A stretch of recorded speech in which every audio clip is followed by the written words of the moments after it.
Welcome to Figure Feedback. My name is Jeremy, and today I'm going to show you how you can connect the FlashForge Creator 5 or the Creator 5 Pro to OrcaSlicer. And when you do that, you'll be able to slice your files directly from OrcaSlicer and send them over to your printer from OrcaSlicer as well. So if you don't want to use FlashForge's own Flash Studio, this can be a potential alternative for you. Now, this is going to be a little bit different than how you connect the 5 series printers like the 5M and the 5M Pro and the 85X to OrcaSlicer. You're going to need a couple more pieces of information, sensitive information that have to do with your printer. All right, so let's take a look at how to do it. So right now I am using the latest version of OrcaSlicer, the latest stable version, which is version 2.4.0. All right, so we can just take a look at that right here just to confirm that for you. So there you go, 2.4.0. And this particular version of the slicer does include profiles for the Creator 5 and the Creator 5 Pro. So they are in here. So now that you have OrcaSlicer downloaded, installed, and you have the Creator 5 profiles enabled, you're going to want to go to your printer because you need a few pieces of crucial information. The first one is going to be the IP address for your printer, which you will get once you connect your printer to your local network. The second thing that you're going to need is a very specific alphanumeric code that you get once you turn LAN mode on from the printer. Okay, so you're going to need to turn your LAN mode on, and when you do that, you'll see a unique alphanumeric code appear right underneath the toggle for LAN mode. So take a picture of that. The last thing that you're going to need is the serial number for your printer. Now, you can find the serial number for your printer by going to the very main screen, look down into the right-hand corner. You're going to see a little icon that you can click on that sort of looks like a notepad. You click on that, it's going to give you a bunch of information about your printer, including what your serial number is. So make sure you have all of that and then come back to OrcaSlicer.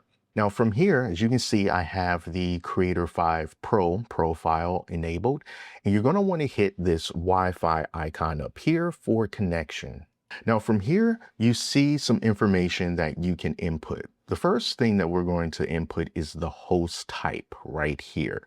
So you click on this and you see all of these different host types. You want to make sure that you click the one for FlashForge. Second, you're going to see printer agent. Make sure that you have Orca selected for the printer agent.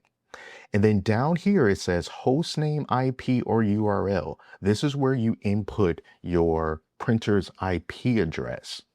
Then underneath that, you see device UI. You don't have to worry about that. You can leave that blank. Next, you'll see API key / password, and that is that unique alphanumeric code that you get from your printer when you turn LAN mode on.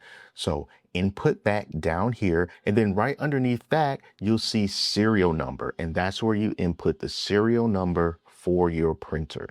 So once you've input these pieces of information, and you can leave HTTPS file, you can leave that blank.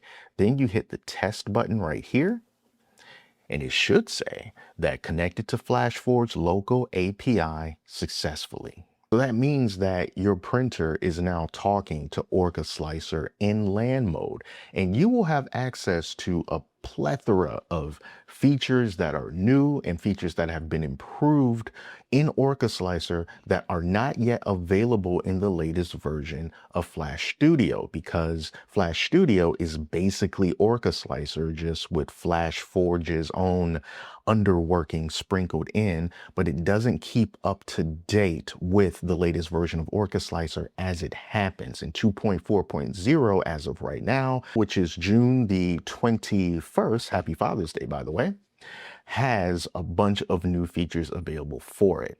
All right, so here's how it works in action. I'm also going to show you another pretty cool thing that you can do. So let's just say I wanted to print something. I'm just going to do just a basic cube, right? So if I want to print this cube, I can go ahead and just slice the plate, and then I hit print. But check this out here. You see here how this says enable IFS, and that's because the Creator 5 and the Creator 5 Pro have 4 independent tool heads, and you can choose which one you want to use, because in this version of OrcaSlicer, it knows what filaments that you have loaded up in your printer. So you see I have blue filament in spot 1, yellow in slot 2, black in slot 3, and white in slot 4. I can choose any one that I want, and then I can click upload or upload and print, and it's going to take the filament from the tool head that I specify. From here, you can also tell it to level before printing, which is awesome. You can have it to enable the time lapse, which is also awesome.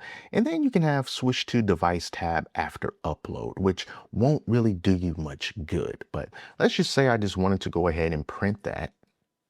And then if I told it to go to the device page after upload, well, this is what happens when you go to the device page in OrcaSlicer when you're connected to a FlashForge printer. Because FlashForge is not an open printing platform, it restricts you from doing certain things. And one of those things is just simply being able to go to the devices page in OrcaSlicer and be able to control the printer from there, or just type in your IP address in like your phone for your printer, and then having a UI pop up from like Fluid or something, and then you'll be able to see everything that your printer is doing and change some stuff if you want to. FlashForge doesn't let you do that. So the only way that you'll be able to actually monitor your prints and look at the live stream camera and do all these other things is if you use their official Flash Studio software. Even if you're in LAN mode, it lets you check out those things. It lets you look at those things. And this is Flash Studio. And as you can see, it tells me what my printer is doing. It tells me all the different filaments that are loaded in it.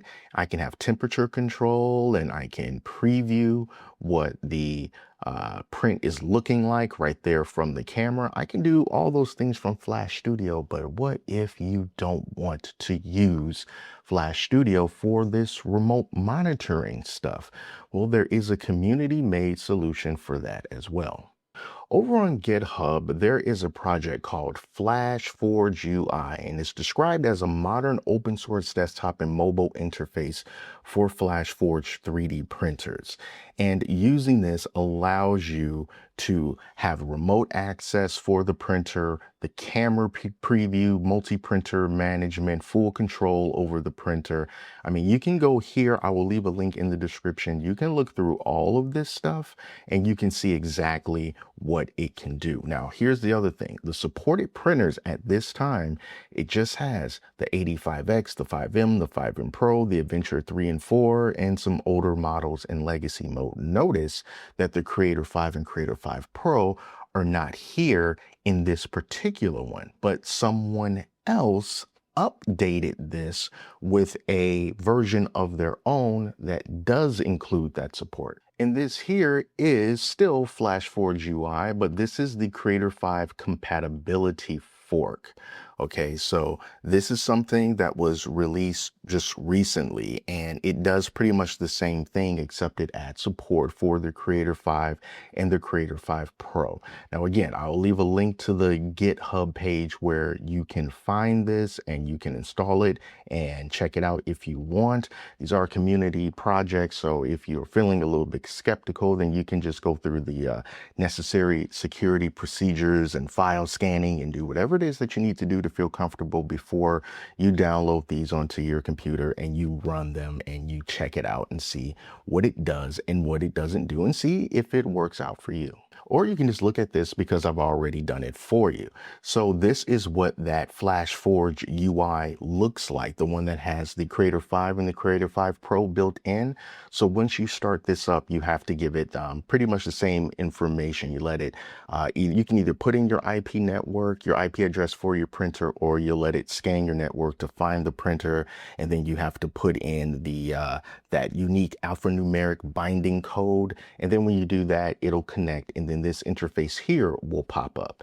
And it also knows the filaments that are installed in the Creator 5. You'll see here you got printer status.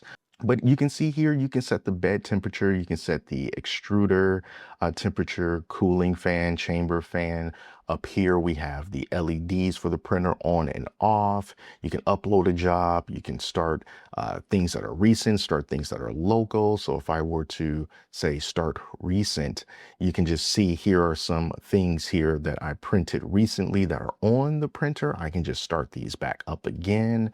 You can also tell it to level the bed before you start printing. And when you click preview on, you'll see that this is the camera feed. This is what's going on inside of the printer right now.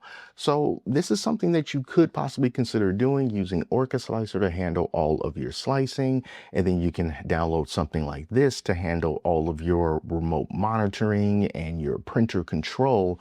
And you can do all of that in LAN mode. So if you don't want to connect to the FlashForge cloud and stuff like that, you don't have to, so long as software like this exists and allows you to do those same things.